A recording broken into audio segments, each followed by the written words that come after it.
Good morning. Trust everybody's doing well this morning, right? Yeah. So if you weren't here last week, or maybe you didn't catch what Alan Brown said, there was one little blip in there I thought was pretty fantastic. He said, "Guilt says you've done something wrong. Shame says you are something wrong." Anybody else catch that?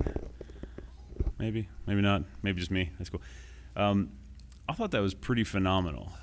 I have a superpower, and my superpower is within a 12 to 16 hour window, I can go from thinking, I'm pretty good, kind of got my stuff together, really I'm doing all right, all to the very bottom of, why am I the only one on the planet that seems to not be able to get their stuff together and actually do something? And in those situations, I feel guilt.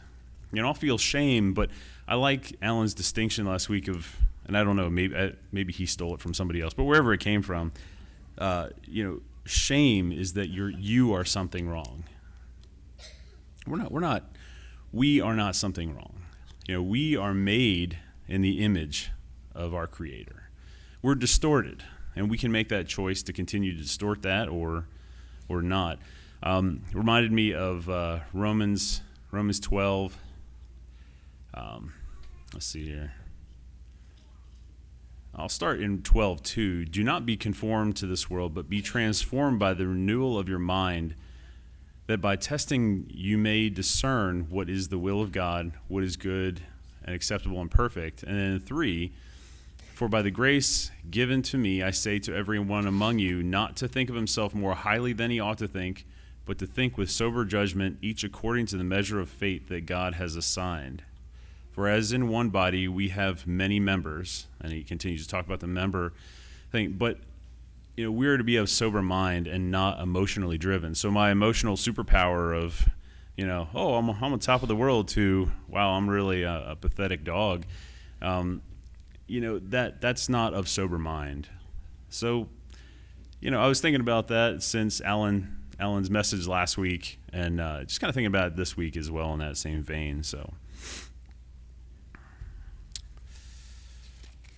let's see here. Yeah, and another thought John had brought up when he was leading for communion. We are saved from sin, right? But more importantly, we are saved for. And a lot of times I'll revert back to that thinking of, I was saved from my sin, so I'm good. I like that. But we're actually saved for him and for his service. And back to Romans 12, we are to test for his will. What is his will for our lives? That is what we are saved for, is his will, for his goodness. So we've got a few minutes. If anybody's got one of those little burning desires to come up and share something, any member that's got a scripture, or there we go. Mr. Hinkle's on his way.